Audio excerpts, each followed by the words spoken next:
Welcome to the Rising Society podcast. I'm Shane Kennedy. I'm Nico Galliano, the rejected gentleman. And Nico, do you want to introduce our guests? Absolutely. I'll introduce one. Sebi, you introduce the other. This is Sebi. He's been on the podcast 2 times before, I believe, right? Once or twice, yeah. Once or twice. He is the famous, I think we edited this out and made a clip out of it. He believes that planets can have sex and make aliens. The heat between planets. Yeah. That's what he's famous for. And Sebi, would you like to introduce our other guest, please? I hate you. Yeah. This is my buddy Scott from Wyoming. Nice. Appalachian Trail hiker, electrical engineer, And a bit of a wandering engineer. I like cigar it. smoker, whiskey drinker. It's part of the family. I love it. That fits in here well. Yes, it does. All right, so I think we're going to start off talking about SpaceX, right?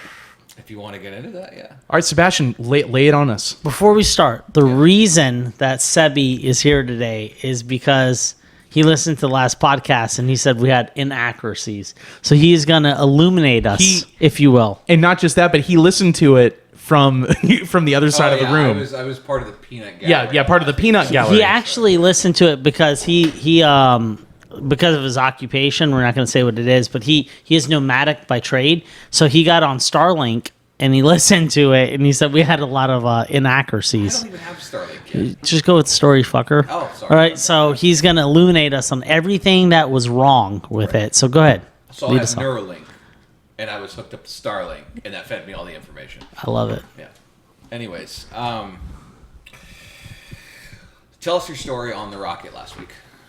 Where I witnessed the rocket in Orlando. Okay, so I think I might have called it a spaceship ignorantly because I am not well informed on this stuff, but it was a rocket, and I believe, and correct me, I'm going to tell my story and correct me as I go, so they know. Okay. Like in Austin Powers. Okay, can you shut the fuck up? Okay, It was a rocket like in Austin so Powers. I was in Orlando, and I saw the rocket take off, and I believe they're called Falcon rockets. Yes. Okay. Falcon 9. And I was informed, Falcon 9, and I was informed that these rockets are putting satellites up in space, and they're running anywhere from 1 to 2 of these weekly to bi-weekly, correct? A lot more than that. But Okay, yeah. So there's a lot of them. Okay. And I might have just misheard because the guys I was with were definitely nerds. They were fucking all over. Like 1 or 2 a week out of Canaveral, Yes. Texas, and Vandenberg in California. I didn't even know that. Oh, yeah. I didn't either. So He's launching them like insane. I was down in Margaritaville in Orlando. We rented a little place down there, having a good time, and 2 of the guys we were with, big space guys. They're like, "Dude, we got to go see the rocket." I was up for it because we're drinking, extracurricular activities. We're having a good time, right? Absolutely. It's Margaritaville. Yep. I was like, "Fuck yeah, dude, let's go watch this rocket." And I've never actually watched a rocket before, so this thing shoots off. Like ever? Not a single rocket. I mean, when I was younger, we saw some of the ones that NASA shot off, but those didn't seem as frequent. No, they were not. So this one just happened to be by chance, and they like to watch them, so it shot off, and they told me that they're rockets and they're reusable rockets. Mm-hmm. Some of these things they've used excess of, if I was told correctly, 30 times before they're retired. I'll explain that. Okay, cool. Okay. So what I wasn't expecting is we saw this rocket shoot off, and I was like, all right, that's pretty cool, right? And I was like, and they're like jizzing on each other, right? And I was like, all right, that was pretty cool, right? And then I was ready to go back inside, and they're like, no, dude, it's not over. Wait. I'm like, what the fuck do you mean it's not over, dude? I just watched it. I can't see the shit anymore. It's gone. They're like, it comes back.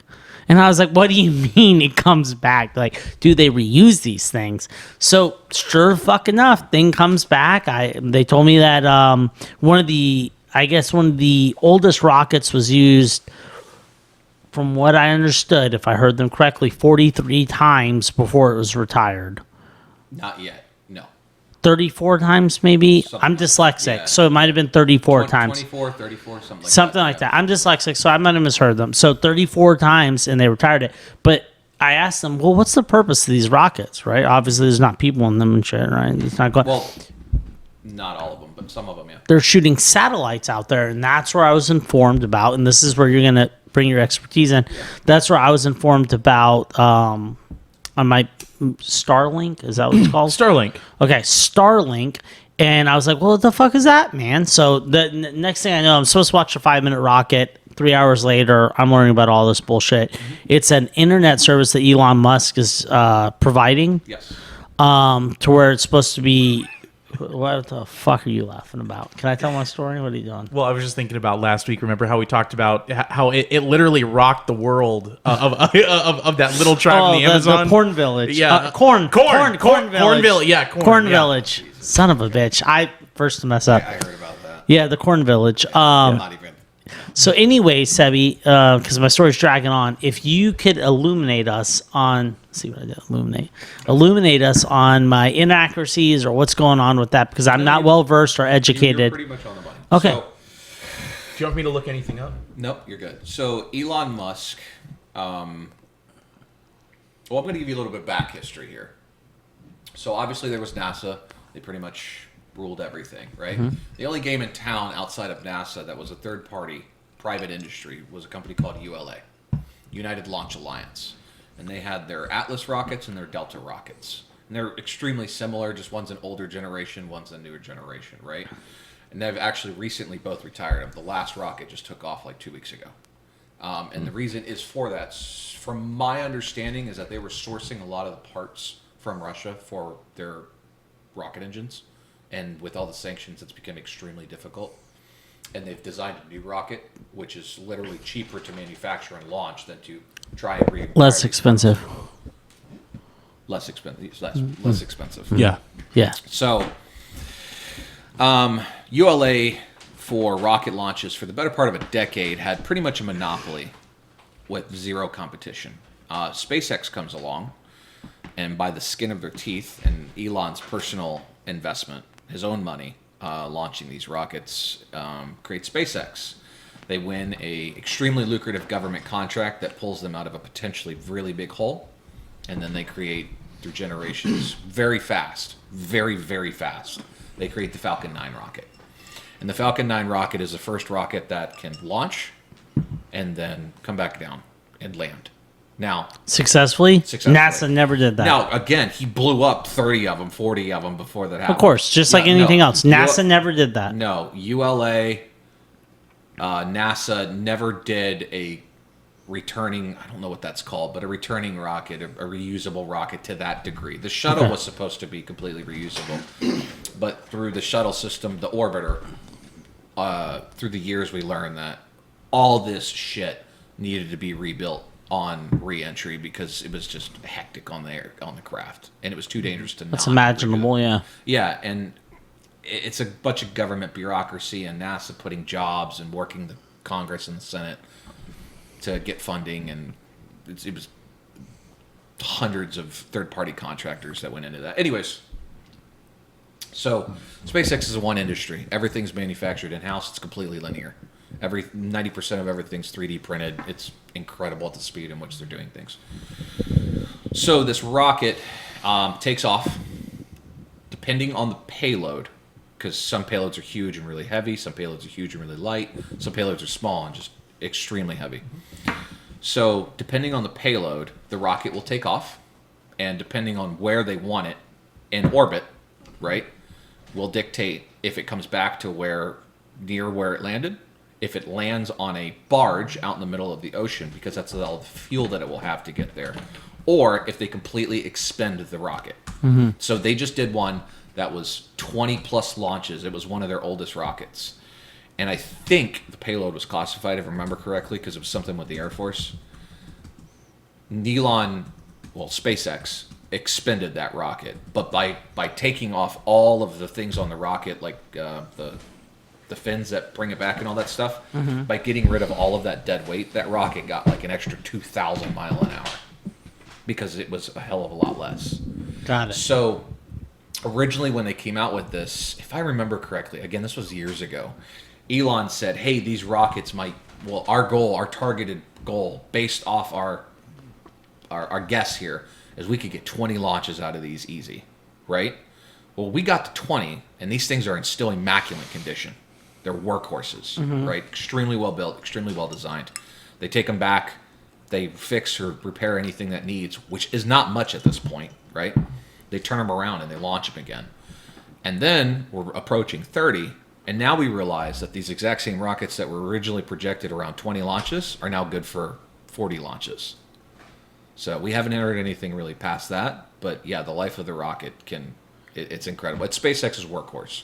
And they are launching their own Starlink satellites. They're launching Air Force contracts. They're launching NASA contracts. They got European agencies that just launched cellular satellites for them. So let me ask you a question. So it sounds like they're contracting out. I'll let you go, Shane. It sounds like they're contracting out with a couple of other agencies, if we'll just call it that. Everyone. To get out these satellites. Is the main focus, does he want to get the Starlink up and running? Yes, so Starlink is one very large portion of SpaceX's goal. Obviously, the whole Occupy Mars movement, get to Mars. Starlink is, on those old school globes, how it has the grid over the globe? Yeah. Okay. Think of the grid around the Earth. They don't do that anymore, by the way, just side note. So they don't. So that's assuming that the Earth is not flat, right? Yeah, that's assuming that the Earth is not flat. Fucking guy. So think of a grid around our... with all this freaking space junk, right? Think of a grid around the Earth, and you got 4,000 plus mini satellites providing internet all over the world. And that grid is what covers it. If you can see what they're doing up there, it's insane. I honestly didn't think it was possible with that much shit we have floating around up there. But yeah, it is. And they're pretty far out in orbit to where they really don't disturb anything. So I've got two questions. Sure. Here, one second. But I'm sorry to add, Yeah. Neek, there's also Starship, which is a completely different rocket. That's the thing that's going to take us to the moon and Mars and all kinds of places. Okay, Wait. so What what's is the Starship? difference? What is Starship? Yeah, so what's the difference between Starship and the other one is Falcon? Falcon Falcon 9. 9. Okay. So in 2011, Obama cut the balls off NASA. Right, they completely defunded them. remember that. Right, Yeah. Okay. So for 10 years, the better part of it, almost 11 years actually, better part NASA of a didn't decade. do shit. No. They were still dad. They were still NASA's all After things. their funding aerospace. got cut. No, their funding got cut from their own launch systems. Okay. Okay. NASA, I'll explain SLS in a second. But, so for the better part, under Obama and Trump, we had pretty good relations with Russia. So we contracted Russia to launch our astronauts to the ISS, International Space Station, on Russian rockets. So every time Russia would launch one, we would carry one or two astronauts with them, right? Mm-hmm. But I think the bid originally was $80 million per person, and it kept climbing up to like $120, $130 million. And this is a Soyuz rocket from like... To shoot someone to a space station? Yeah. They charged an arm and a leg. But here's the thing. Well, it's very complex technology. Well, their rocket is like from the 70s. They have used the same rocket for $120 million. Late 50s? Late 50s, early 60s is when they got the Soyuz. Yeah, but go rolling. So Russia's whole thing with this. Well, still to this day, though, the most complex machine ever built was the rocket that went to the moon, right? Apollo. Yeah. The Saturn rocket. Yeah, the most complex analog yes. device. Well, he just said the Saturn rocket. The Saturn rocket is what we used when during the Apollo program to take astronauts to the moon. Saturn V. Saturn V specifically. Because there's quite a few Saturns. Yeah, there was. What the fuck are they doing on the space station that justifies a $120 million contract? Per person, per launch. And we're sending how many of these fuckers up there? Hold on. So... Okay, I might hate space. Just throwing that out there. No, dude. Space... Is that taxpayer money? Listen, Nico, I'm right there with you. What the fuck are we doing playing with rocks and shit? Hold on, wait. People don't realize how much anything that has to do with space that's government funded, people don't realize how much that actually trickles down into our lives.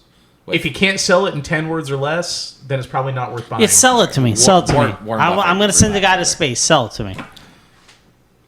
Okay, hold on. We'll get to that. Okay. Because I don't want to deviate too much. You're nervous. I'll forget. I'm not buying space. I had this same conversation with your father. And I've got two questions, Sure. and I want to bring Scott in too. Yeah. So for 10 years, we lost the capability to send our own astronauts to the ISS. We contracted through And Russia. the world still ran. Huh? And the world is still kicking. Yeah. Now, obviously, NASA lost a Suspicious. lot of their funding. Things were for the arguably space better launch back then system. too. But we were contracting Russia. We were using the Soyuz to get to the International Space Station. So Elon Musk with Falcon 9 rockets came a very long way. And NASA said, hey, we want to launch our astronaut. We want to have the capability to launch our astronauts again. So years ago, Elon started working on their own little, like, you know, the Apollo capsule that would come back through reentry. Mm-hmm. They have something called Dragon. That's their capsule. So they went through all the red tape and all the hoops they jumped through to get it certified to carry people. And then in 2019 or 2020, we launched 2 or 3 astronauts to the ISS on a Falcon 9 rocket. All American technology through and through. Yeah. So we regained our capability, which was a big thing for us, right? Since then, I think there's been 1 or 2 more launches just through SpaceX. The other people that had the contract was Boeing. Okay. So the other people who had the contract. There probably aren't a whole lot of people talking about that. This right? rocket launch was delayed by 9 years. Dang. 9. Yeah. So For the Boeing Starliner. Ready for this? Most recently, within the last 2 months, the launch was scrubbed 3 times. Was it the Boeing Starliner? Like you said? Starliner? Yes, Yeah, I'm sorry. that's what I think it was. Yeah, it was. They finally launched it. They got it up into space, and then they realized the leaks that they supposedly fixed. Oh, no, there's still a shitload of leaks on the capsule. They're having all kinds of fucking technical issues. I'm surprised the door stayed on. No shit. Oh, Jesus. Yeah. Yeah. I have to rate they're buying bad publicity. What's a few more headlines? Yeah. What's a space I really rocket? hope a whistleblower doesn't show up with that thing either, because he Jesus. won't be around to talk about it. But anyways, we have Boeing. Boeing attached its capsule to a ULA rocket, United Launch Alliance. SpaceX economically. And United Launch Alliance is who? The third party. They're another space launch company. United Scott. Launch Alliance, if I recall correctly, was a joint venture between Correct. Boeing and I want to say Lockheed Martin, right? And it was founded, probably early 2010s or something like that, or maybe a bit before. Well, but it was a joint venture between the two companies. They weren't playing nice. Yeah. And the government. Wait, are they not around anymore? Just for my... No, they still are. Yeah, so I'll explain that in a second. So Lockheed Martin and Boeing were very much bumping heads on things, and the government and NASA said, "You two create a joint venture and get along." And they said, "Okay, children, now you need to play nice here." Yes, so they did. Dad. And as I said, ULA for the better part of a decade had a monopoly on third-party space stuff. Right before SpaceX, it was ULA launching all this shit. But ULA was using expendable rockets. And here's the thing. When you have no competition, you can make the price whatever you want. Right? So when SpaceX started launching things, they undercut ULA by like a disgusting amount, where ULA could not even do the math for how low that was. Right? But then SpaceX started winning all these contracts. And then they realized, probably 2-3 years ago, I'd say, that they said, wait a second. We can make the prices, we can raise our prices tenfold and still be cheaper than all the competition. And that's what they did. SpaceX recently raised their prices. They could still undercut everyone they want. SpaceX has this much margin to play with as far as profit. You know what I mean? It's huge. But Elon Musk has an amazing relationship with SpaceX has an amazing relationship with NASA. And Elon Musk has SpaceX.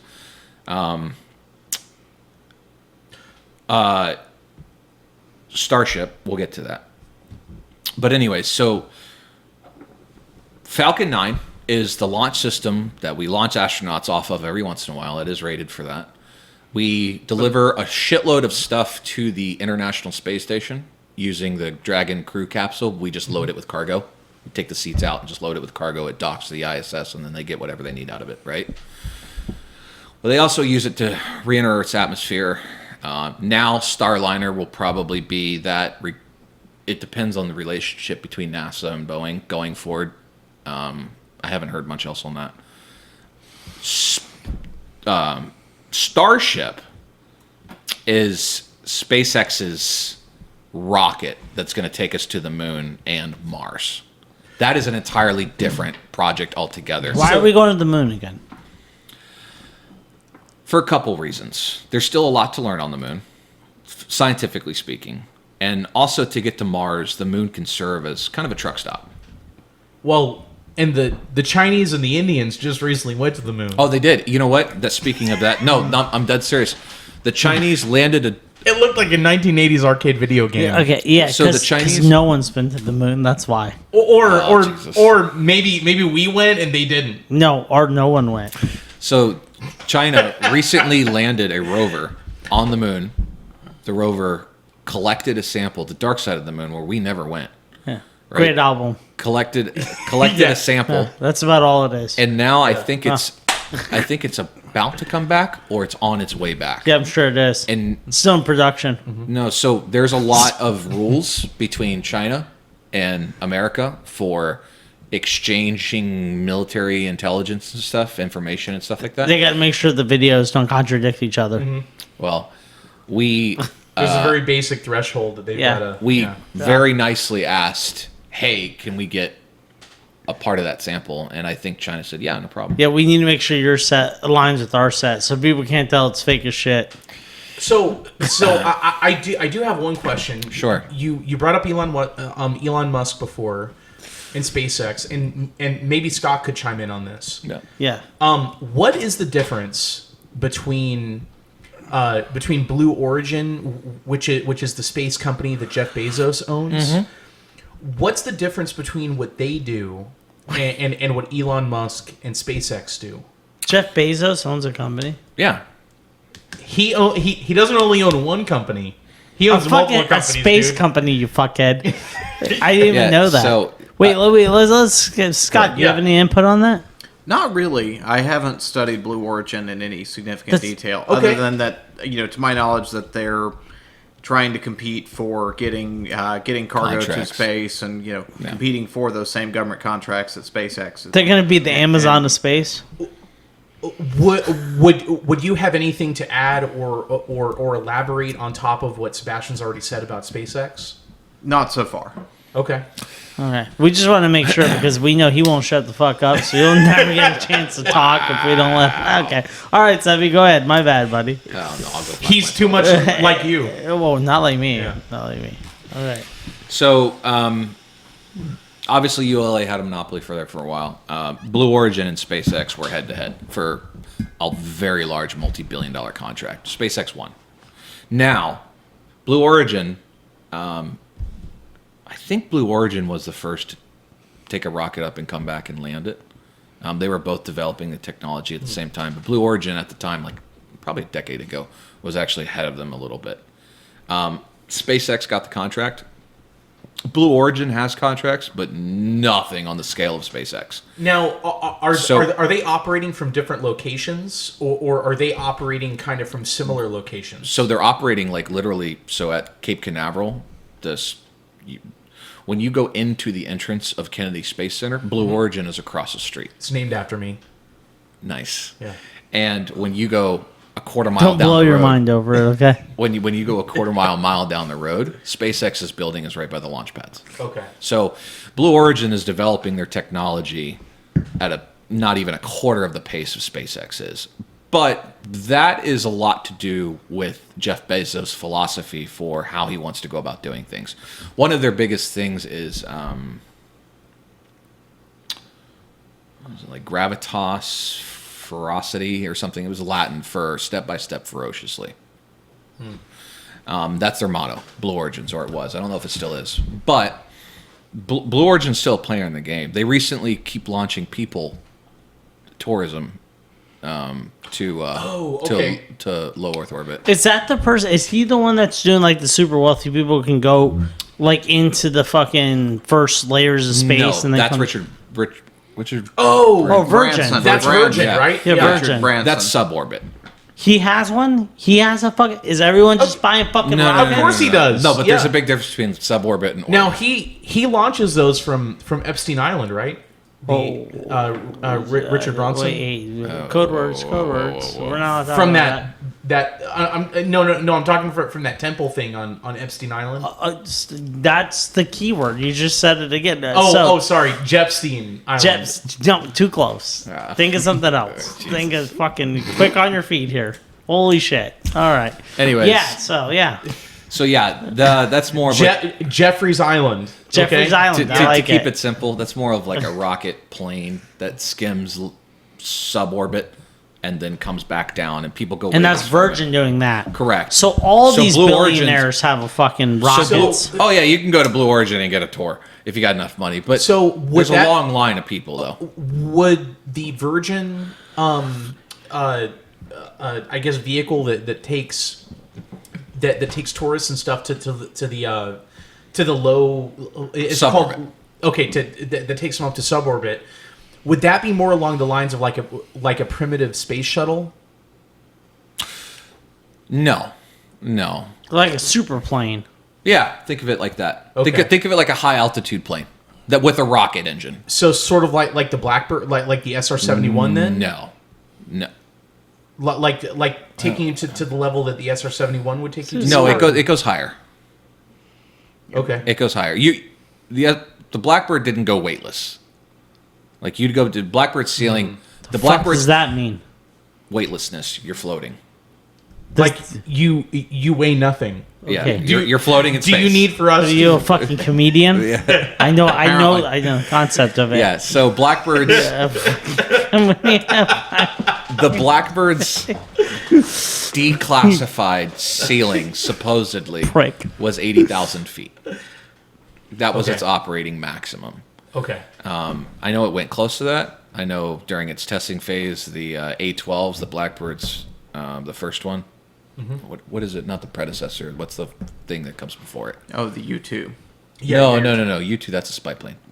No, but a Well, predecessor the is... SR-71 was a spy plane too.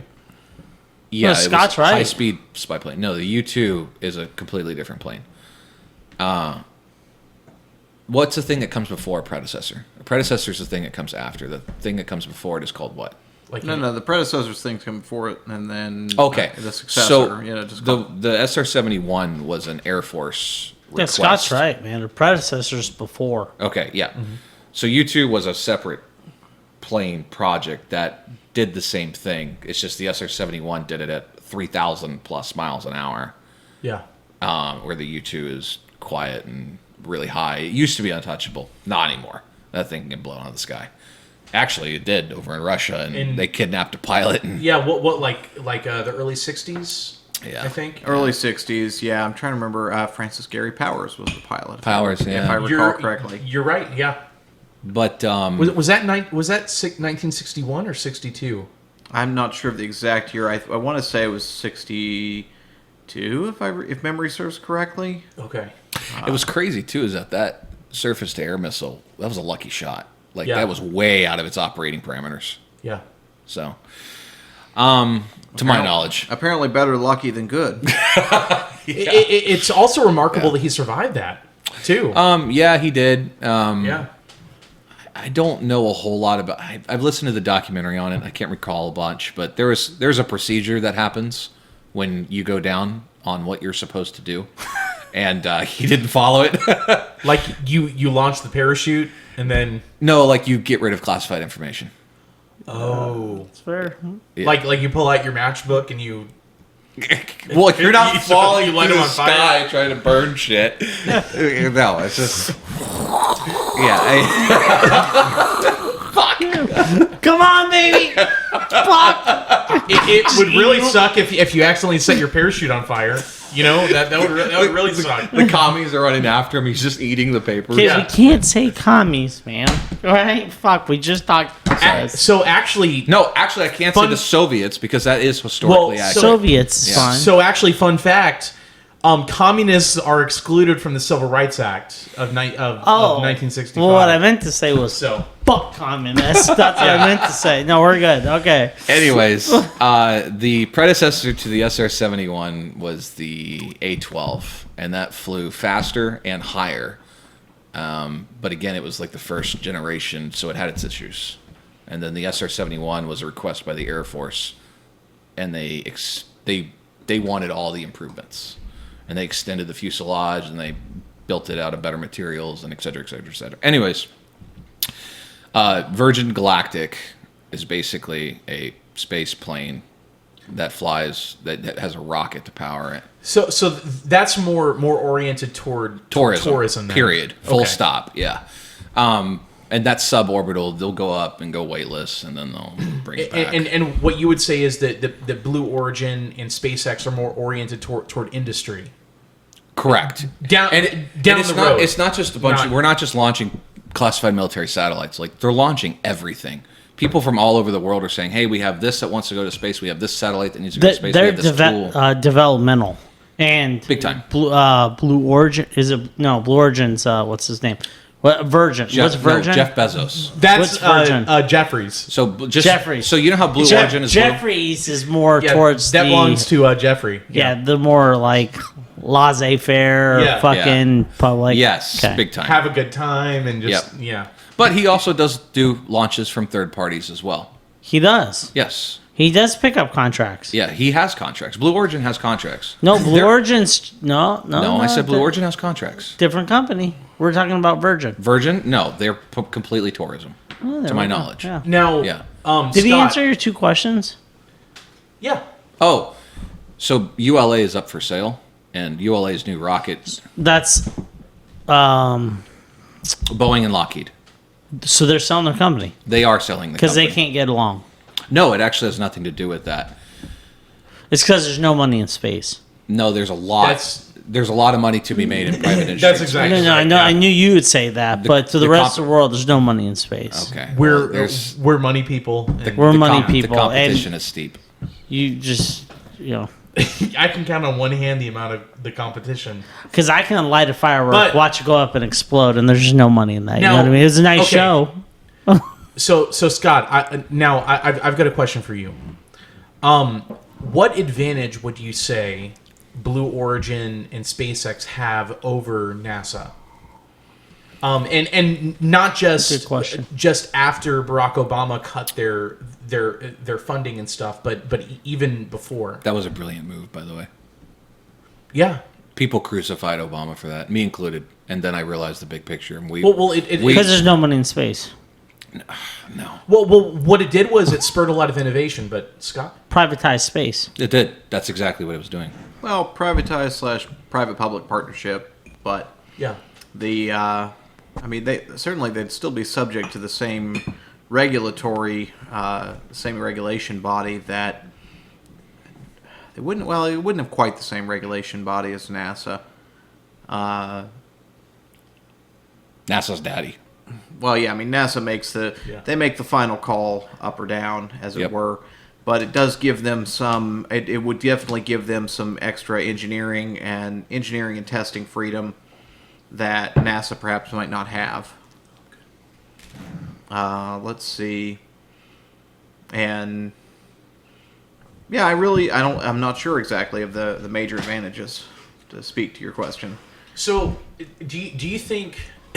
So, I guess if we were to rewind back to the time of somebody like Warner von Braun, you kind of had a system that you had one, if not a handful of personalities that were at the top end of the totem pole as far as like NASA and the American space ventures go, and they were kind of calling the shots. Then my guess is that after von Braun passed away and his peers, His cadre, yeah. yeah, it probably became more of a bureaucratic thing where people were probably sitting around in Extremely. a meeting room, kind of asking, well, what would Warner do, or what would so and so do? So, do you think that a benefit of Blue Sky and SpaceX is that you've got somebody like Jeff Bezos and you've got somebody like Elon Musk who are the one man in control that are saying this is what we're doing? Well, certainly you could you have an opportunity to bring new ideas to the table outside of the bureaucratic system and as you said, not having the let's follow in the footsteps of the proverbial great leader, as it were, like you're talking with, what would Werner do, and what would his cadre of scientists do, and not necessarily following totally in the footsteps of giants, but hey, let's maybe take in some new ideas. that would certainly be an advantage. Get a new injection of talent that's not particularly on the government, on the direct government payroll. Well, and that's that's sort of a disadvantage that systems like NASA have when they don't have somebody, a single person that everybody can kind of hold responsible. That's at the helm. There's levels, right? and levels and levels and levels of people. Right, but the thing is, when you have levels and levels and levels of people, there's really nobody that can be held responsible for mistakes or failures or lack of innovation. No, you want to know the perfect example of that? The Challenger blowing up. There was no one to point fingers to. Right, and you see, and the thing is that was a problem. Yeah. And so I guess the thing that I'm asking is, do you think that's kind of the strength of the space industry that we're in now, where you have individuals? Yeah. You've got like one man as far as Blue Origin goes, Jeff Bezos, who's held responsible for successes and for failures, and then as far as SpaceX goes, you have one man who's held responsible for successes and failures, Elon Musk. Mm-hmm. And in many ways, I think that kind of drives progress. You go back and look at the early 20th century, and we probably overly simplify it, but you have the electric wars between Thomas Edison and Nikola Tesla. And George Westinghouse as well. And George Westinghouse was kind of in the Tesla camp, right? Yeah, I think Tesla, after being rejected by Edison, if I recall correctly, he went to Westinghouse, and so Westinghouse and Edison were effectively duking it out particularly over like AC versus DC for long range power transmission. Yeah, and what Westinghouse was very much an engineer through and through, Mm-hmm. And then the major financial backer of Edison was J.P. Morgan. J.P. Morgan, who was a usurer through and through, not an engineer. And so usurer, Jesus Christ. Yeah. No, at the end of the day, he wanted to make a profit. Yeah, usurer. I mean, dude, he allowed Edison to test it out in his house first to make sure it was safe for the public. Here, question. I mean, come on, Jesus Christ, it can't be bigger than that. How did J.P. Morgan make money? J.P. Morgan, and I'll go ahead and answer the question I just asked. J.P. Morgan made money by loaning people money that was freshly printed by the central bank, and then charging them interest on that money. George Westinghouse, on the other hand, had a big pile of money that he had made from his superior engineering skills. Because of J.P. Morgan, this world, America has fucking electricity. What are you talking about, dude? So the thing I'm saying is that back then you had Edison and you had Tesla, and both of them drove innovation because you kind of knew that Tesla was responsible for AC, Edison was responsible for DC. It wasn't this disembodied bureaucracy on either side. And so when you're looking at the innovations in space today, we're looking at Jeff Bezos kind of on one end. Mm-hmm. You've got the 3-letter acronym that's Lockheed Martin. ULA. You've got ULA, which sounds like it's kind of a mess, or it's no, it's not anymore.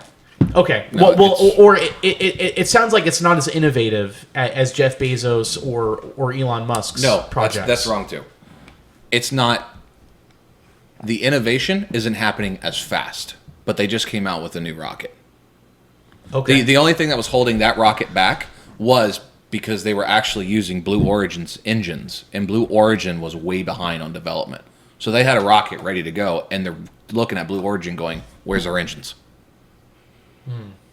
So, do you think it would be possible to take the NASA apparatus and kind of merge it into the apparatus of SpaceX? No, absolutely not. Blue Origin. Because, as you know, big fans of private industry, right? They can do it for a quarter of the time, a quarter of the cost, and twice as fast, right? NASA is a tried, true, and tested overlord who has decades and decades and decades of aerospace experience.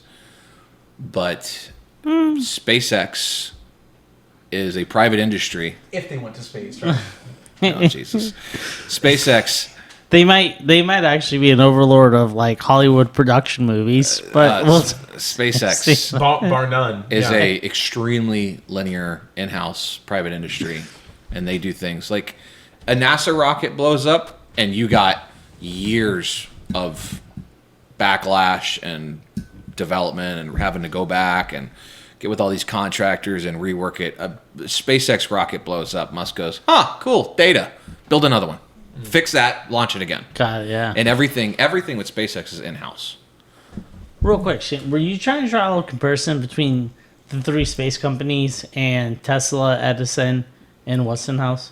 Is that where you're going with that? Well, the only parallel that I was drawing was that as far as like AC goes, you kind of knew that Tesla was the one man that was responsible for DC. You had Edison, who you knew that he was the one man that was responsible for it.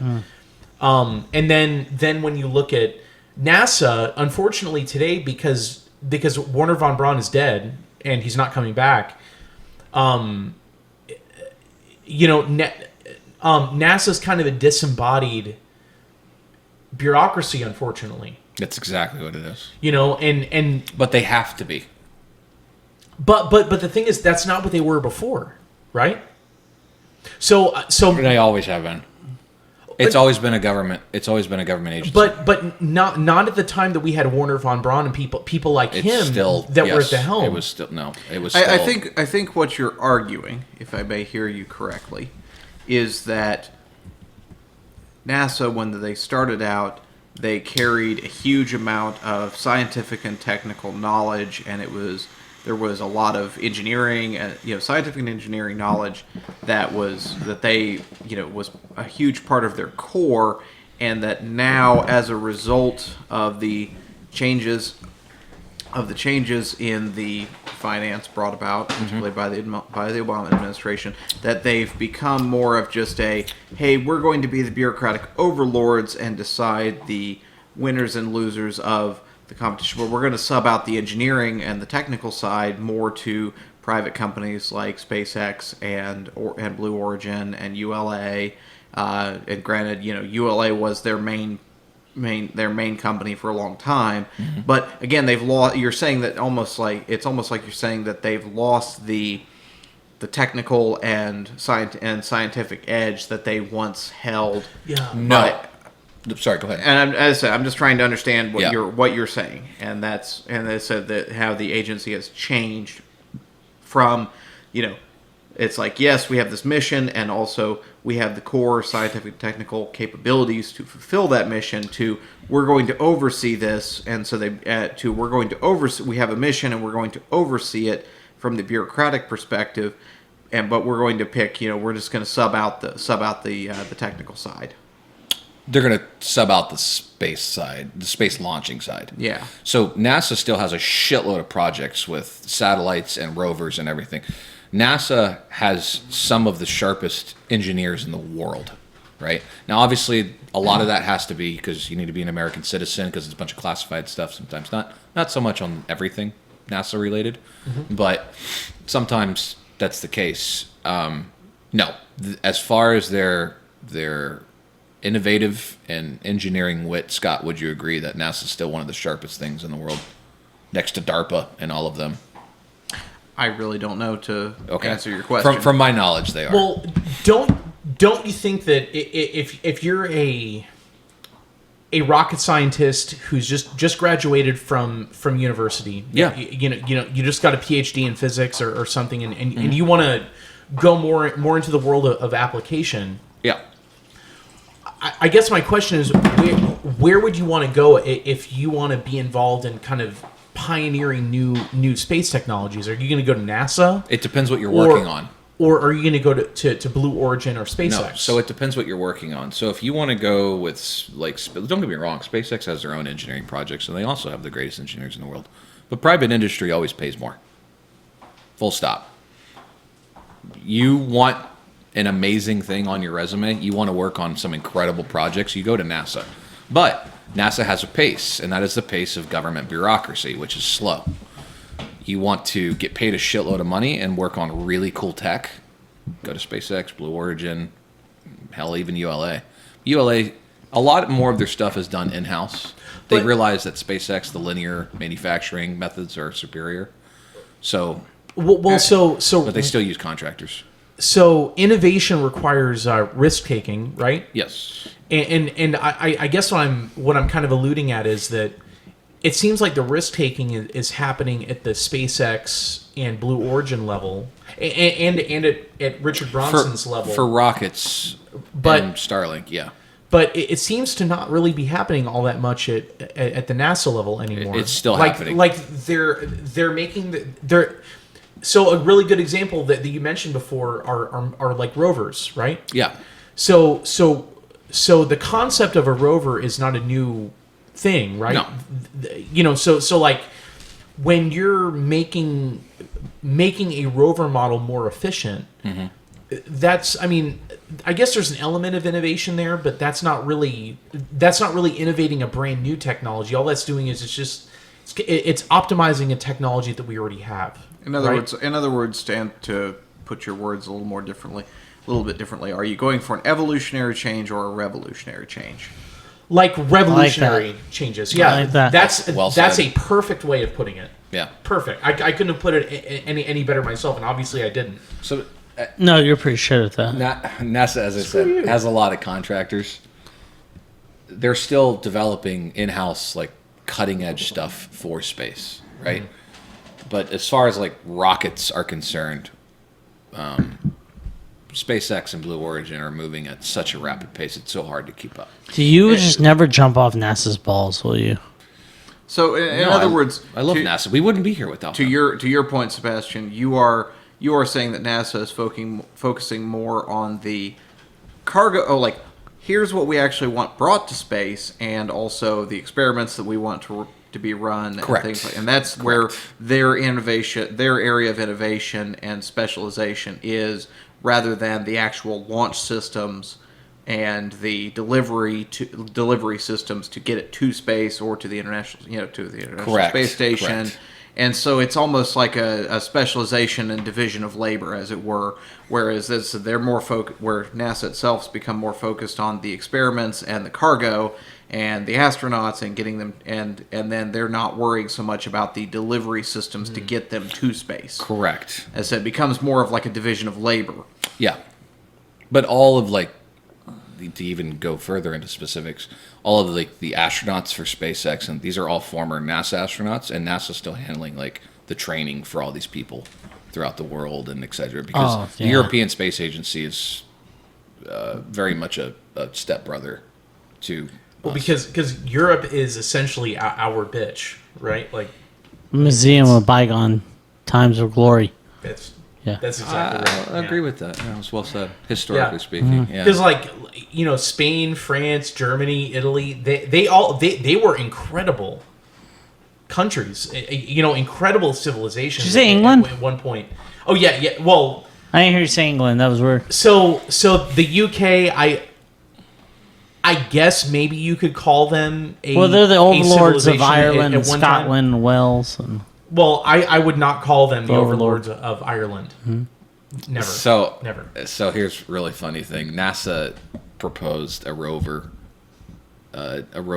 system. I don't remember all the details for Mars, and they were like, "Yeah, it's gonna take 9 years and 30-some billion." And Congress was like, "What? Wait, what? What do you mean it's gonna cost this much and take that long?" And they're like, "Well, that's the pace that we're moving." And they're like, "No." So NASA's like, thank God Congress still has a brain. no, and there's some stuff where it's like, no, that's ridiculous. But here's another thing that I think is ridiculous. It's a bureaucratic fucking nightmare. Is NASA still has a really big fucking rocket. It's called the SLS, and it's a bunch of refurbished parts left over from the space shuttle system, but it costs $4 to $5 billion per launch. Falcon Heavy, which is the rocket that you saw, except it's two of them strapped together with a big fuel tank in the middle, can do almost the same shit for $170 million per launch. Like in Austin Powers. Mm-hmm. Yeah. Yeah, but no, Big old the penis. SLS is an incredible piece of. It's an incredible rocket. Where are they sending it? It's huge.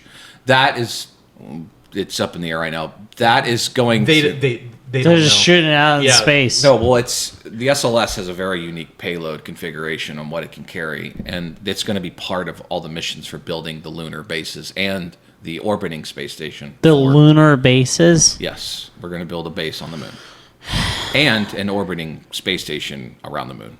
Well, it looks like India might be ahead of us. Yeah, India. I mean, Yeah. by all, I'm not. It looks like India and China. So they India. might might be be way further ahead of us. along. No, on listen. the space lane. India and China's space agencies are moving at a very rapid pace. It And looks like they- a 1980s arcade game. They have Well, a of lot. course they're moving it's- fast. There's just one yeah. guy playing Galactica. Yeah. And they're just filming it. Yeah, they're going to move pretty quick, dude.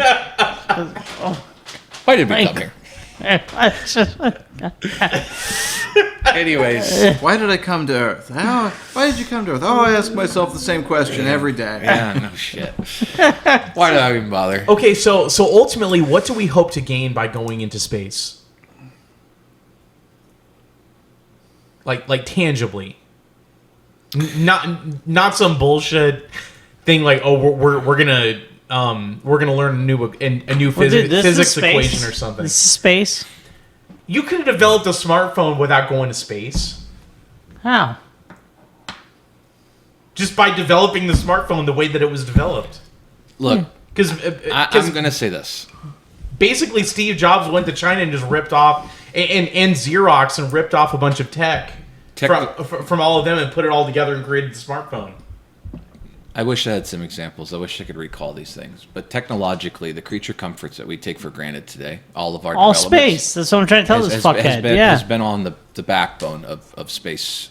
No, space I'm advancement and exploration. I'm big on satellites and all of that. Why are we going to the moon?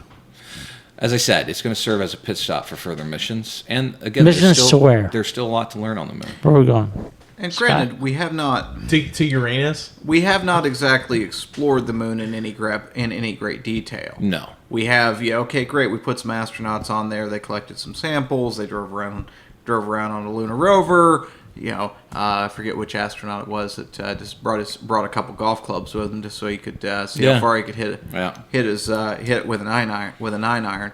But we haven't exactly fully explored the moon either. So we don't really know necessarily what potential what's necessarily there for resource extraction or anything of that sort. At least not to my knowledge. We could go to Mars without anything to do with the moon, but it would cost more and it would be extremely difficult. Or we could hire two guys to go to Nevada in the desert and do the exact same thing. Collect some rocks out in Now, the desert, some Let sand. me ask you guys something. Do you genuinely believe that all the moon landings are the thing? Because you guys keep joking about it, and there's truth to every joke. Do you guys believe that we went to the moon, or do you think it was all 100% don't think we've been to the moon. okay? Shane? I'm open to either side of the argument. Okay. No, I don't think we've been. I guess if I were exposed to concrete evidence that we went or that we didn't go, it wouldn't rock my worldview. Okay. That's fine. If that makes any sense. You think we've been, and you think we've been. I think we've been. It's at the same time I understand the conspiracy side of things, and I'm like, it's one of those things that wouldn't surprise me. Yeah, okay. Yeah, So yeah. you guys are right. Okay. So yeah, I'm very sold because one way or most people think we have been, so I take a staunch view on the other side. Sure. If we have been, I could understand it. I would not be surprised tomorrow if the government's just like, yeah, we never been in the moon. I don't trust the fuckers as far as we can throw understand them. that. They don't have a good track record. But so just like in the Cold War, we were racing the Soviets. We're now racing other countries again in technological development and accomplishment. Well, I'm against racism. Okay, I don't know what that means. Fucking but the relevance. What the fuck? It's racist. Why did we come here, Scott? Now I feel like, you fucker, now I'm also against racism. I feel like I gotta say it because I don't want to be the odd man out there. Dude, my point is this. You're like, well, we're going to make this big, this big base on the moon. We're going to do all this stuff on the moon for further exploration. To where? Well, for folks like Elon Musk, and there are other folks like him. It's the goal being that we should be able to eventually expand human civilization beyond the bounds of Earth. Yeah, he says if we are not interplanetary species, then we're worthless. That's not his words verbatim, but I'm paraphrasing here. And for people like that, they see that as an intrinsic goal and an intrinsic good that we should be able to be an interplanetary species, and Absolutely. And to explore amongst the stars. Which, granted, until we can get some faster than light travel, that'd be great. Neil, that and maybe some giant stompy robots. Neil deGrasse Tyson actually wrote a book saying that all scientific. Oh man. Is he the black guy? Yeah. Okay, I like him. I'm not a huge fan of Neil deGrasse You don't like him? Tyson. Okay, Yeah. well, I learned from him the difference between fish and fishes. It's plural. I didn't think fishes was a word. Well, George W. Bush used the word fishes Jesus. when he said that he was fighting for a world where humans and fishes can coexist. Hey, fucker, I promise you, people got more from fish and fishes than they did from whatever the fuck you were talking about, okay? Anyways, all scientific advancement has been on the back of military progress. Apollo racing the Russians. You just told us the private sector's beating the shit out of that. No. So now that the Chinese and the Indian governments and other foreign governments are racing to space, what is so funny about that? It is so. It looks like He's contemplating the first customer service center on the moon. Yeah. God. No. The thing is, our moon landing in 1969 looks way more believable than the Indians' moon landing like this year, and the Chinese moon landing this year. I will say this. I'm probably 70-30 on the American moon landing in the 60s. Sure. I'm 99.1% on the Indians landing on the moon. Have you guys watched that fucking video? I can't.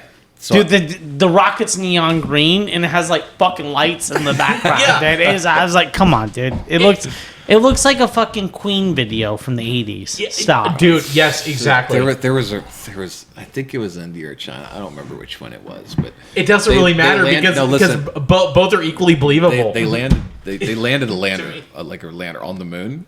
And the thing landed, it just went and fell over, and they had no backup plan for that. Zero. Have you ever shopped on Wish? Yeah. That is the Chinese moon landing. No, sorry. Timu is what I Yeah, shopped that's on. the Chinese moon landing. That's what you shop on?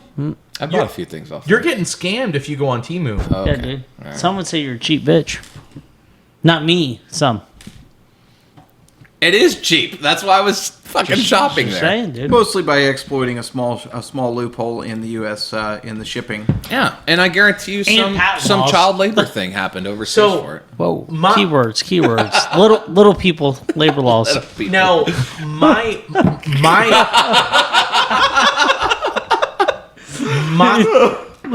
criticism. Way to be politically correct. Yeah. So You're killing it, Nick. my criticism of the fixation on going to space is probably very, very similar to what the criticism that the Princess Diana hurled at it, where what Princess Diana said was, once we run out of people charities and people causes, then we can start kind of like looking up to the stars and also looking at animals. And I agree with that fundamentally. Well, you saw what that got her. So how about you just so- pipe it down over there and let us enjoy space? The royal family murdered her in a tunnel Okay, in Paris. whoa, gay. Yeah. All right. So anyway, know, yeah. Talk about conspiracy theories. Yeah, Damn. Jesus, guys. Fucking- Holy We're shit. going a little out there, aren't we? Yeah, we the are. bourbon's hitting them. Jesus. I haven't Water's heard a turning to conspiracy frogs, theory yet. Yeah. The chemical's called atrazine, and look it up. Yeah. Okay. All right. But What was anyways, the next order of topics? so the last That kind of blew thing, everybody. the last thing I'm going to say is that ULA has a new rocket, and they made it very, very, very cheap. They developed everything on it is 3D printed, How cheap? machined. Still millions and millions of dollars. But here's the thing: Vulcan is probably going to be the last fully expendable rocket where we launch it, it's done. Versus renewable, right? Like SpaceX. Vulcan is going to be the last fully expendable rocket, and somehow they made an expendable rocket as cheap as a reusable one, which I find fascinating. Well, I mean, that's kind of two different philosophies. Big time. At the end of the day, it's we can either A, take a rocket, make it as just absolutely as cheap as possible, or B, take it like the solid rocket boosters and whatnot, and get the once they've fallen off on terms of getting the main cargo, we're gonna get it off to a safe spot, land it back, and then refurbish it and reuse it. I mean, either way, it's like, because it's one of the, as you've pointed out a few times subtly, it's like the biggest thing of getting cargo and astronauts to space is, hey, the vehicles are really expensive, and if we have to just keep throwing them out and starting over every time, then it becomes prohibitively expensive. It does. So you'd like to expand access to space. You ideally, you said you want to lower that cost of the cargo of the actual launch systems and the getting back and forth to it. But what makes Vulcan different from anything SpaceX, Blue Origin, or anyone else has is that the payload capacity is massive. They could put a ship in the nose of that thing and launch it. It's insane. So, thinking about space, don't you think there's really one of two possible conclusions that you could draw? One is that everything is just meaningless, right? Like that it all kind of just began in a bunch of chemical reactions, and that your consciousness is kind of like believing in a false delusion, right? Or that, I don't follow you. No, Or- we're not letting you go down this road. or that space was created purposefully. So my question would be, if space was created with a purpose, what do you think that purpose is? Okay. Are you at, like, philosophically? Are you asking me This is what he what does. is the purpose? Of Once he space? gets two bourbons in him, he becomes a real. I don't think I'll let us say the This is word. both. I think both a I philosophical and become religious like an question. Aristotle. Yeah. Okay. I So like, there is no purpose of space. Space just is. but no. So my question is, what is the final goal? Like, what is the purpose of going and exploring space? To become from Musk's philosophical thing, to become an interplanetary species. Humans are naturally explorers. But why would you want to do that? Because the unknown is where the mysteries of our universe lie. Why? To have a greater understanding. Well, let's see what Scott. To expand education and knowledge. Why would you even want to have a greater understanding? Like what's the purpose of all of it? Right? I'm going to say this. I had a really good friend, and his dad told me this. And he says, if you are not continuously educating yourself as a human being, you are defeating the purpose of living. Yeah. That the same exact philosophy can be applied to space. If you are not continuously... Scott took Yeah, a deep Scott- breath. Scott, He's got yeah, go ahead. something. I Go feel ahead. it. I was just going to say that the pursuit of an interplanetary species and exploring space, at the end of the day, in my mind, we're setting a hard goal that is a huge problem that not very many people even working together can solve. But in that process of working together to solve a almost insurmountable problem in many ways, that we'll come up with solutions along the way that help us in smaller, more everyday. And we have. Yeah. Like, that's a proven track record. We created the barcode. I don't know the history of that. The barcode was created incidentally in the lead up to us going to the moon. So I can tell you 3 things that were created out of just space. GPS, satellites. The Hubble was actually a spy satellite for a long time, and the scientists found out about it, and they said, hey, we want one of those, except we want to turn it around and look to the stars. The second thing is power drill. Third thing is memory foam. Those are all things that are created on the backbone of space. And those are just little things that improved the quality of our lives. But there's some huge things out there that are like, holy shit, didn't know this had an origin in the space race. I guess my question is, why do we hold the assumption? Well said, Scott.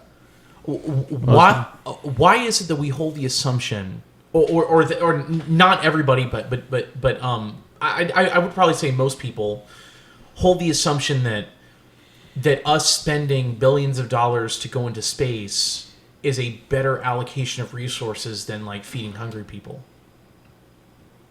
People from Hungary? No. I'm not talking about. I'm talking about starving people. HUNGRY. Why don't we do both simultaneously? Well, the thing is, you can't do all things at the same time, right? So you have a fixed amount of resources. Mm-hmm. So I guess the question I'm asking is, what is the net benefit of going to space versus like feeding the hungry and you're talking about why providing shelters why should we put for resources the out there when we have our problems Right. here? I understand that argument. So what would the argument be in favor of going to space? I don't give a fuck about those people. I want to go to space. Okay. That's the argument. And you want to know something? That's terrible. Clip it. Yeah, clip it. And you want to know something? Princess Diana would disagree with you on that. No, we're always. And Prince Charles had her killed. We're always Queen Elizabeth II too. We are had her always killed. going to have our problems here on Earth for all. So let's make some new ones on the moon. Yeah. No. Through the exploration of space and understanding our place in the universe and just the development of scientific technology, the perk of that has literally been it enriches our lives in ways that we don't understand with technology. Formula One's a perfect example. You have all this crazy technology that goes on these insane cars every year, right? But 2-3 years later, it trickles down into the automotive industry where disc brakes, Formula One, hybrids, Formula One, regenerative braking, Formula One. This is all stuff that was tested in racing, and now it's on 90% of the vehicles out there. It has improved our lives. The same thing applies to the space and the exploration. Good argument. Retort? Well, this isn't an argument, but it's a conversation. Yeah, but I think the question that I would ask is, there's a big difference between somebody who has amassed wealth, somebody like Henry Ford, for instance, who was really a pioneer in the world of racing. Before he changed manufacturing forever. But even before that, he kind of sold his concept by being a top the line race car driver. Okay. Right, and so the thing is, how What? Was Henry Ford a racer? Yes. Yeah. Him personally? Yeah. Look it up. Okay. All Yeah. right. I didn't know that. So I guess my question would be, for somebody like him who raced specifically to kind of garner interest in the concept of the automobile and the automobile assembled from a Make it affordable for the everyday man. From the assembly line and all that kind of stuff. Yeah. So how do we sell space as being something that is a better investment for the taxpayer to spend their money on than feeding the hungry or providing homes for the homeless? The only thing I'm not the one to make that argument. And this is not a debate. I'm just not posing a question. I'm not the one to make that argument. My only place of defense, I guess, against that is all things space have benefited society technologically for years. Since the beginning of it. Nico, do you have an argument in favor of I'm space? actually going to concur with Sebastian on this. If you look at every major milestone in, especially the last 300 years, where we've innovated in any area, technologically or socially, no one, and I mean no one, at the end of the day, actually gives a fuck about feeding the homeless or giving them homes.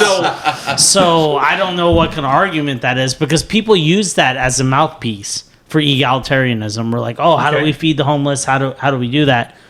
Well, we could have done that 100 times over the last 300 years, and we fucking haven't. So poverty and famine will always exist. So you want to know what my counter would be if this were a debate, or if this were some kind of Let's an argument? fucking make it one.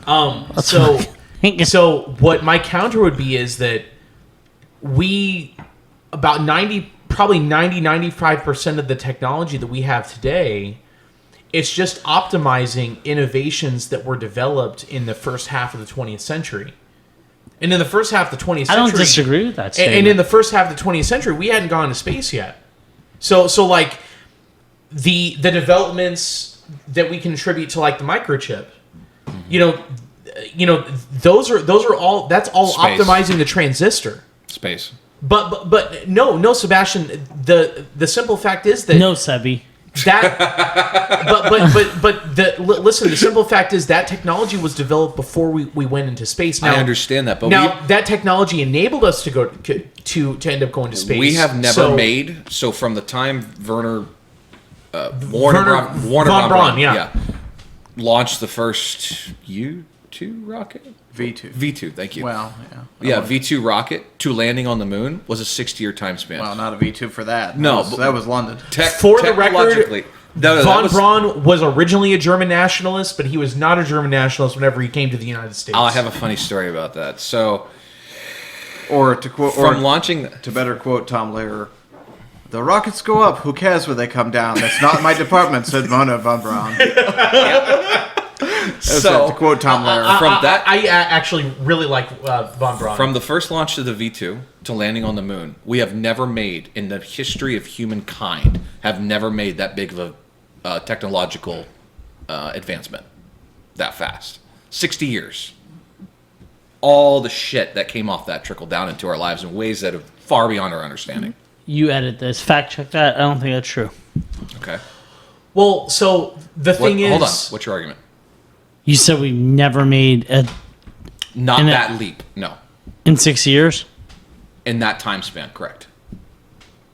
Yeah, we're going to come back to that. Okay. So I guess the thing I would argue is that what you're saying, unless I'm misunderstanding, is that the cause of going into space led us to kind of orient our... Yeah. Yeah, you're good, that bro. way. Yeah.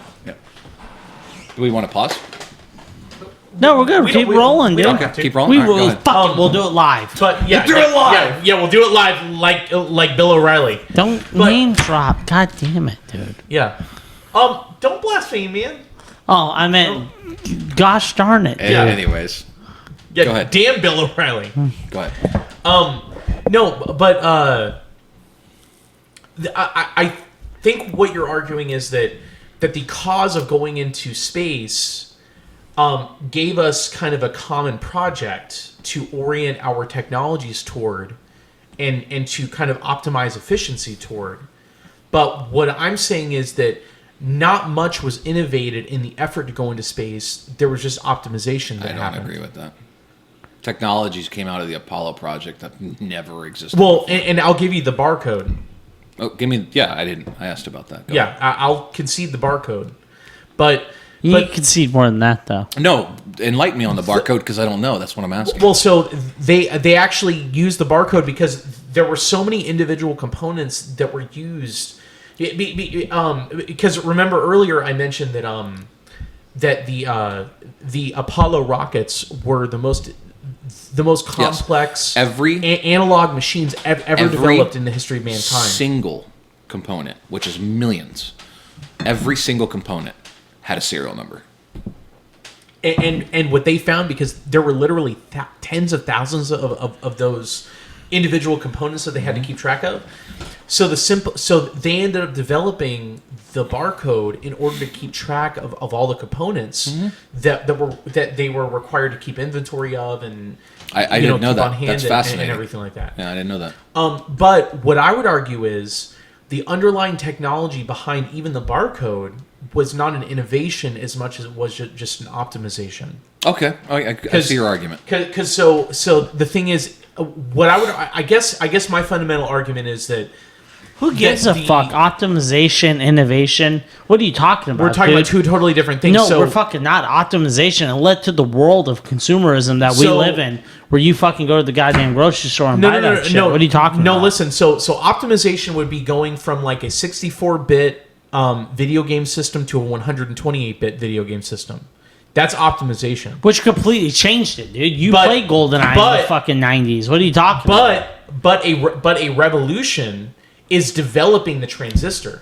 Innovation. No, that's innovation. That's a revolution, aka innovation. So what? Fucking, you're fucking picking apples and oranges and acting like we can't eat fucking oranges because apples are better. What are you talking about? No, listen. Optimization's fine. I'm not picking that shit from peppercorns here. Okay, right? Yeah, you are, dude. No, because the thing is, I'm talking about two totally different things. I'm talking about you can't always innovate. Sometimes optimization's fine. And I'm talking about optimizing. I'm talking about optimizing's fine. Two totally different things. You remember fucking dial-up? We still had fucking internet. What are you talking about? Right, but you want to fucking zing on your fucking cell phone? But the thing is, broadband was radically different, though. Yeah. Because with broadband, you were continuously connected. You're just your cuntiness level is going to max. well, you know what? Listen, you can call it whatever you want, but the thing is, I'm going to continue to distinguish forgive my between innovation and optimization. Forgive my brief interlude, but what did I miss in the intervening small civil war? He's shitting on optimization. The two of them made a bullshit argument. No, we didn't make it. Absolutely. He believes if you're not innovating, you're not moving forward. And listen, there's nothing wrong with optimizing. For the record, I'm not the argumentative type. Yeah, you are. But the thing is, the two of them made a bullshit argument. You are so full of shit. You are literally the epitome of an argumentative type. This is the most ridiculous argument I ever heard in my life. So, may I ask what the argument is? Right. As I was preoccupied. So what I'm distinguishing between are innovation and optimization. So say again. So we've got innovation and optimization. Right. So what I would define innovation as is the discovery of a new technology. Like so innovation. So innovation would be the discovery of the transistor, for example, and then optimization would be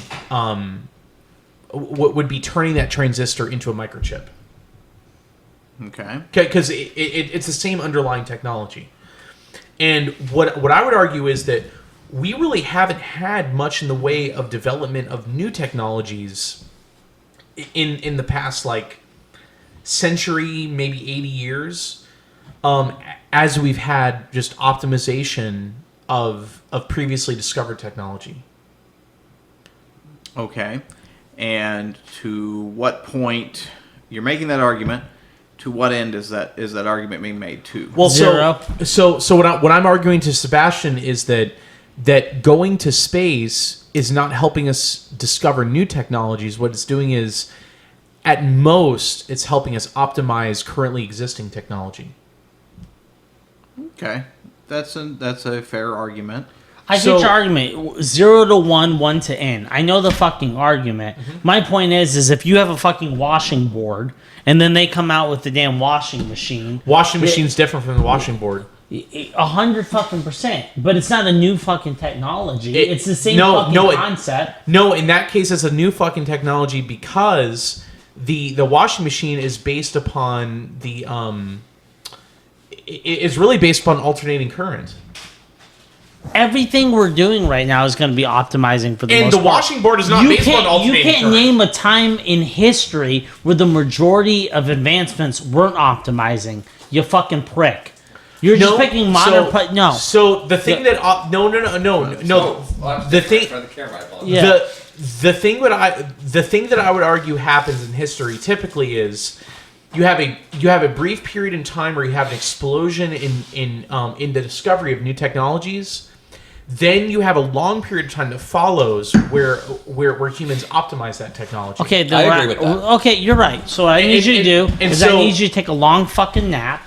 Wait for the next time when that happens. So listen, and shut the fuck up. What are you talking about? No, I'm not going to shut the fuck up because the thing You're is, just bitching about people trying to get to the next fucking step. No. The thing is, what I'm arguing is that we haven't gained any. You any, just said any it was fucking new technologies. cycling. No, but this is the thing. We have not gained any new technological know-how as a result of going to space. What? We have only optimized current technologies. That's all we've done. I don't know how you and I agree and disagree. That is the most ignorant thing you've said all night. Give me an example. No, I agree with him, but we agree for different reasons. Then what are you arguing about? No. It's your whole concept as a whole. Don't apply that across the board. I think it is a waste of time to start jumping between fucking moons and planets and all that fucking bullshit. I think it's a complete waste of money. But what I'm saying is you can't deny when you do explore or you invest capital into these ventures that we haven't gotten anything out of it. Even if it's optimization. The barcode is huge. You're acting like it was just a fucking oh, no big deal. We got the fucking barcode. Let me ask you. What I would argue is the barcode probably would have been developed maybe within the next 5 or 10 years. No, because now you're talking theoretical bullshit. Yeah. You're saying let me pull something on my ass. No. I don't think it would have. No. Now you're saying that, even without the Apollo program, we could have stumbled across this technology. We'll never fucking know. And without the space race on the back of the military-industrial complex, all the creature comforts of technological advancements that we enjoy. Now I'm not on your team anymore. Okay, hold Why on. do you say crazy shit? What? Don't like it. Okay, so all of the creature comforts. You're all saying crazy shit except for Scott. Because Scott's not saying It's because you anything. won't let Scott fucking talk. It's because you won't let Scott. So all the shit that we've enjoyed, you're like, we probably could have came across it, or it might have been invented for a different reason, even if the space thing didn't exist. No, you're pulling shit out of your ass. So Sebastian, this is what I'm going to say is, optimizing is inevitable. That's like saying disc brakes might have been invented without Formula One. No, Sebastian. there was a listen. fucking method that we needed to slow down quicker because cars were getting faster. No, Sebastian. Listen, optimizing is inevitable, but innovating is not. I agree with that statement. But you're saying that, we could have had the barcode even without the Apollo program. The thing, it was an optimization. But this is the thing. You don't know that the Apollo program was directly the cause of us getting the barcode. You're the one that fucking brought it up. I was ignorant to the history of the barcode. You're the one that's talking about it. So the only thing I'm saying is that is something that is attributed to specifically the space program. Right. As an optimization instead of having bajillion fucking serial numbers. But it's not an innovation. I didn't say it was an innovation. And so I'm not arguing that point. So the thing we need to get to the core of is what spurs human innovation? The necessity.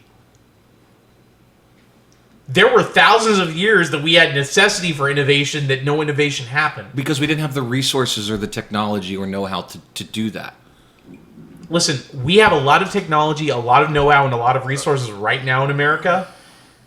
And there are a lot of... And listen, I'm not trying to throw Gen Z under the bus, but a lot of Gen Z are not innovating. No, they're not. Okay? They're eating Tide Pods. They're trying to be influencers. Scott, what do you have to say? Maybe because I feel like I've been talking a lot. Sebastian, that's a fucking fact. And Sebastian and Nico have been talking a hell of a lot. So I think it's time that we listen. Scott, you know what? The floor is yours. Optimization, innovation. It's time. Do you think this shit could have existed without the space program?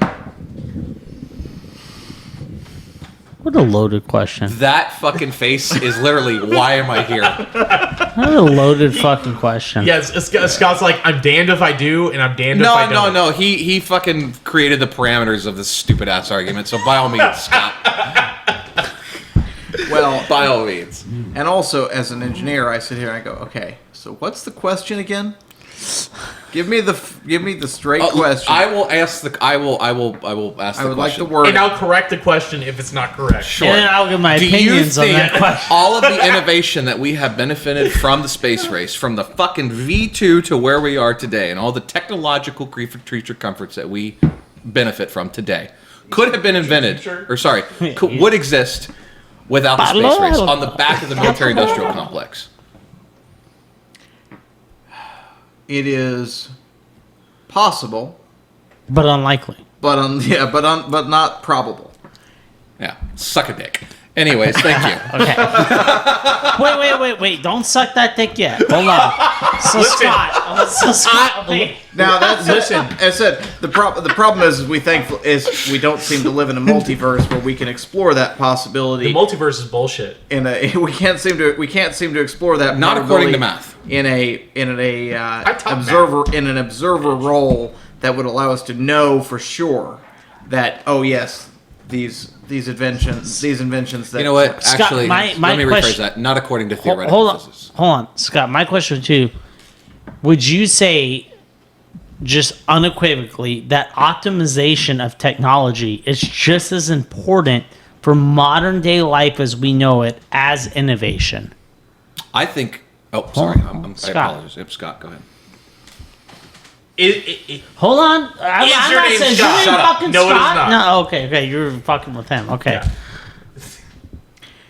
at the end of the day, we need both.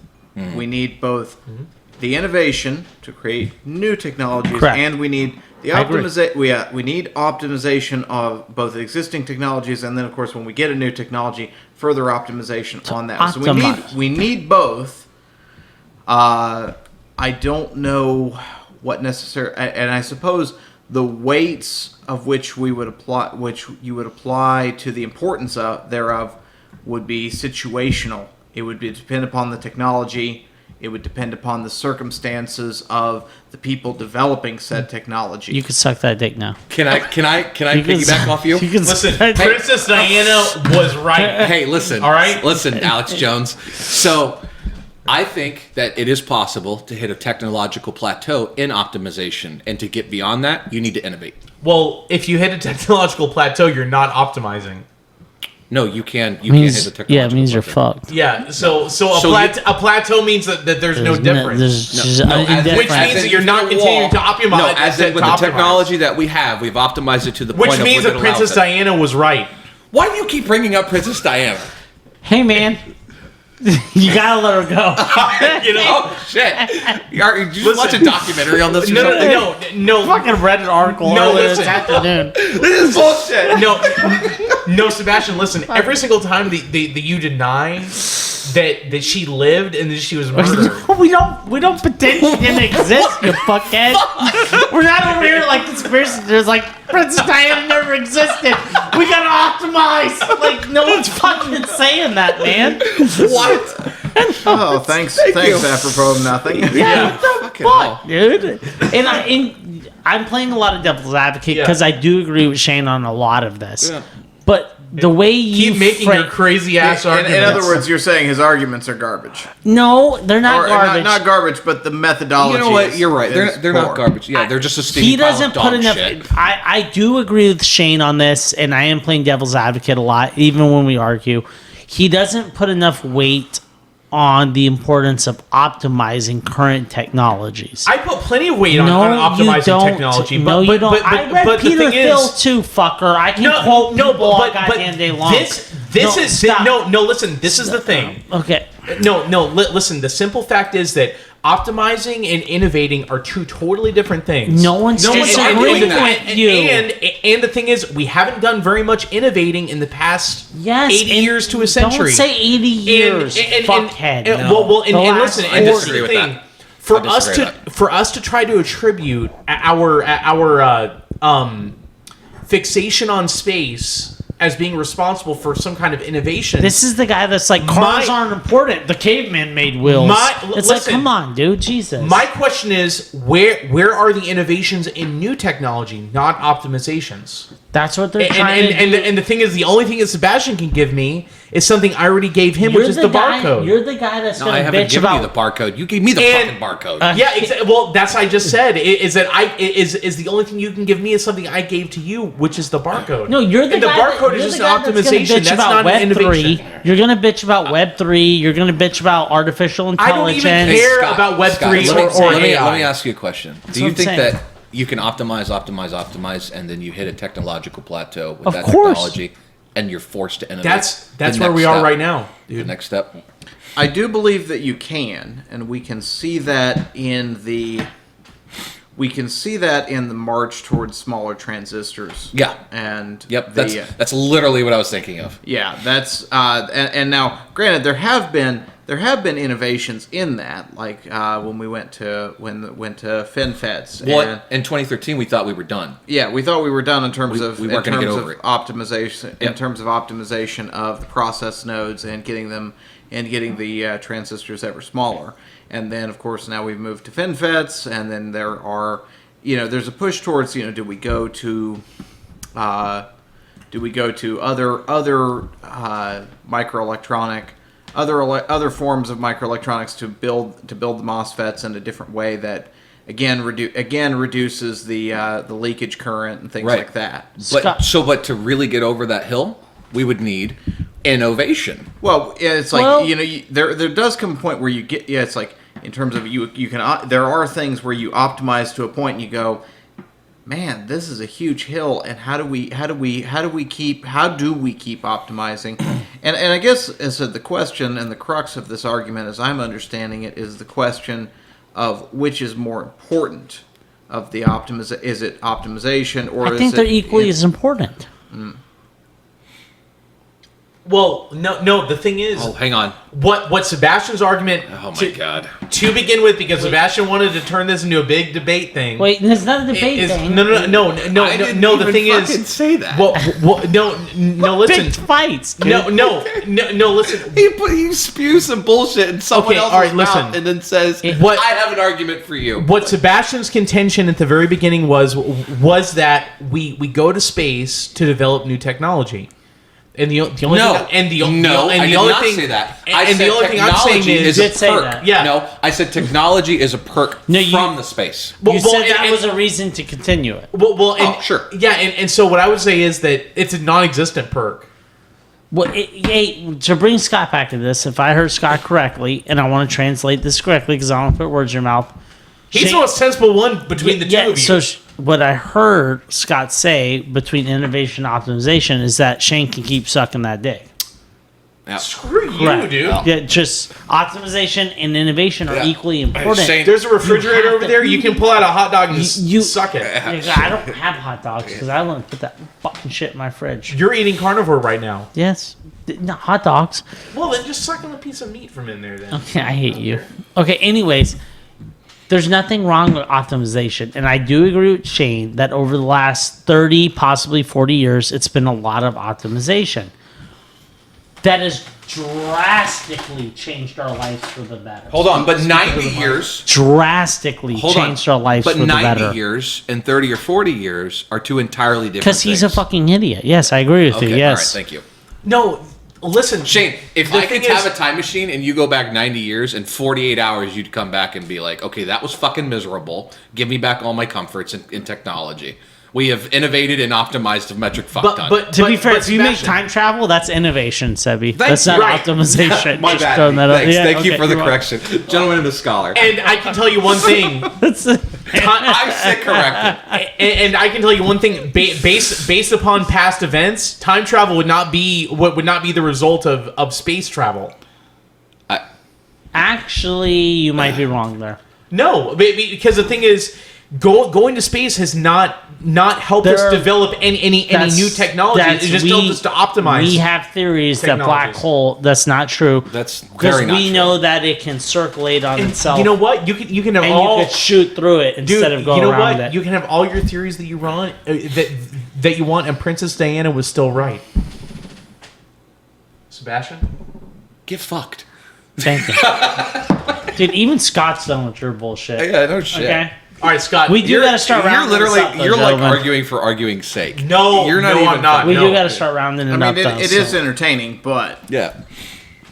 to what end? And also, you know, it's like, what's our next point? You know, we've kind of talked SpaceX, and we've kind of talked these. Or do we have any other bullet points on our agenda? I'm interested. How do we get to a place where we start innovating again? That's impossible. Legitimately.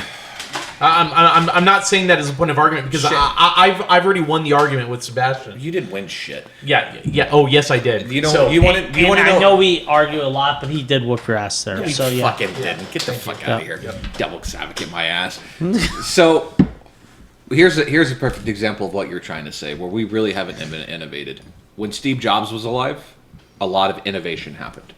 Since he's been gone, Optimization. Optimization. Optimization was happening. Optimization. The complete opposite of what you're saying. Yeah. You understand that, right? he Steve innovated Jobs? the iPad. No, stop. That's He optimization. took a bunch of existing technologies and optimized them. He's literally the master of optimization. No, because that's It all goes back to one thing. I'm on your side again. Holy Dude, shit. it all goes back to one thing: the transistor. That's what it all goes back to one innovation that happened years and years and years ago. The transistor. He was an optimization. Like, I don't think there's been any hardcore innovation since he died from Apple. well, there really weren't any innovations while he was alive either. Scott hates you, by the way. Do you agree or disagree with that? I would say that Steve Jobs was a masterful integrator. He took existing technologies and combined them into a useful product for the everyman. Scott, and what's the So word? is that What's the word optimizing for that, or Scott? innovating? Scott, what's I the believe that is in the short term that would be innovation. Thank you. Perhaps in the long run it might be considered optimization, as we're basing this on the transistor. But Are you I listening? think That's base. Sebastian? Get But again, as said, it depends. fucked It to depends. say. It depends upon the time window which we are taking, and certainly, the smartphone has changed our world. And the smartphone, and then of course, iPads. I take to a lesser degree. That's more of an evolutionary change, in my opinion. But in general, having the equivalent of a Star Trek tricorder, as it were, in our pockets. That's an innovation. That in my mind is definitely an innovation. Yeah. And I would agree with Sebastian in the sense that since Steve Jobs has passed, Apple has done primarily just optimization and minor tweaks and minor upgrades to the iPhone since then. The only place that I can say Apple's made, well, no, I can't even say that because they optimized, is VR. Yeah, but they've made giant leaps of optimization in VR. Right, and that's the key. It's optimization. Yeah, but So the thing is, we've just been optimizing, for the past century, and so I would, dude, that's What- huge. what we need to do is figure out I would say this. how to start innovating and start doing that. We would be because we're probably headed towards a technological plateau. I'm not kidding. So There's nothing definitive in the word probable, though. I think we've been optimizing since the late 80s. I'd say that we were optimizing since the end of World War II, You want to go that far back? for sure. What's your take? I'm waiting to hear more information on both sides of the argument first. Okay, all right. He's the engineer, and, is. and we are not. No, I'm just a dumb truck driver. I don't know nothing. I am interested to hear both sides of this argument. I don't because know nothing. I'm skeptical. Admittedly, I'm a little bit more skeptical towards your argument of towards the end of World War II. That time window is perhaps a little skeptical to me, but I want to hear more. Okay. Shane, ladies first. Well, pearls before swine, right? So Age before beauty. So really arguably at the end of World War II, we had kind of finished our kind of the last leg of our period of innovation. We had developed the atomic bomb.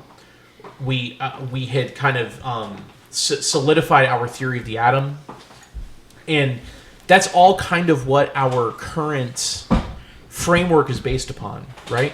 Mm-hmm. So the only thing that I would argue is that we need to have a in order for us to start innovating, we would need to have a reframing.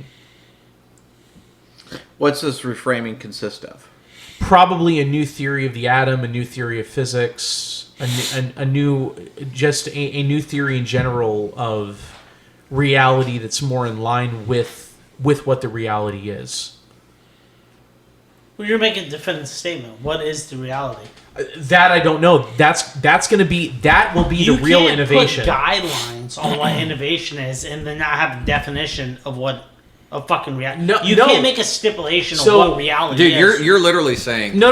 We have general relativity, we have quantum mechanics, but in order to innovate, we need a whole new theory. Well, so what I would say is that the internal combustion engine is more in line with reality than the steam engine was. We never flushed out steam technology. Right. But the thing is, the steam technology was more in line with reality as far as a theory of physics goes at that time than horse-drawn carriages and things were at that right? time. So the thing is, what we need is a new framework, and I don't know when that will be developed. It could be developed tomorrow. It could be developed a century from now. Who knows? Because the whole theory that makes the atom with the nucleus and the it's not a theory. It's empirical fucking science. The orbiting electrons and everything, the kind of like the god of the system, that all happened at the end of World War II. Oh, yeah, okay. That's when that whole thing was finalized. And the only thing I'm saying is that I believe in order for us to go deeper and to have a theory that's more in line with what is actually real rather than what our conception of what the real is, I think we have to go deeper. Into what we already know? Well, or go back to the beginning and say, hey, let's rethink this. So the thing is, if what we already know is like 30% of reality, then we have to go to like 40% of what the reality actually is. We're doing that. Slowly. And scientific advancement. Well, you're not going to get there by optimizing. You have to get there by... We optimize the technology that allows us to understand it. But the thing is, this optimizing is all happening within the same framework that we had at the end of World War II. Because it doesn't need to change on that framework. But the interesting thing is... We haven't hit a wall. But you're like that old lady that always bitches. Like, no one knows what you're even bitching about. No. Listen. I'll make it very, very simple for you. What the fuck are you talking about? Listen. So at the end of World War II, we solidified the parameters of our framework for thinking about reality. And in order for us to innovate, we're going to have a reframing of our understanding of reality that's closer to what the reality actually is. Elaborate on solidified the parameters of reality. He can't. He can't. So you're talking about what were the parameters of reality at the end of World War II? No, what are these new ones? That I don't know. No, so what are the parameters of reality at the end of World War II? The parameters of reality at the end of World War II is that... You're talking about our understanding of science. And the understanding of the atom. Where basically... If a bunch of scientists... Via fission... No, listen. Which maybe well here I'm going to go ahead and throw something out there to you that's probably going to blow your mind. Probably not. Maybe what we call fission, we don't really understand it at all. Maybe we understand fission the way that an Aboriginal understood lightning striking a piece of wood and causing a fire. Yeah, I don't think we're that fucking primitive. They would not have understood themselves to be that primitive either. If you conduct an experiment, right, and you use A, B, and C, and you produce a result, and he conducts an experiment, and he uses C, D, and E, and then you use CBA in a different order, and I use something, but we all get the same fucking result, that's called empirical evidence. Who's funding the experiment? Who cares? Oh my Well, God. listen. I agree with you to a point on that of who's funding the experiment, because that's, there is a. That's the most determinant factor in the inevitable result of the experiment is who is funding it. Oh, I'm sorry, Scott. No. The middle of your sentence interrupted Where my being money, Shane's. where I my money apologize. comes from, if I'm achieving the exact same result, it doesn't matter. Well, where your money comes from does matter, but at the end of the day, it's like if I have 1,000 studies and I do a meta-analysis of those 1,000 studies and we get 90% the same answer, to your point, I agree. It's empirical evidence. It's empirical evidence. Again, it's, and then those other 20%, it's like, do we have to ask, are they epidemiological? Are they, is it some kind of BS thing? You have to ask. And again, I do agree with you to a point of who does fund the study. Coca-Cola spends a ridiculous amount of money towards health and nutrition studies, probably more so than our National Institutes of Health and things like that. So, there is a question of who provides the money for the studies and what financial interests are at play.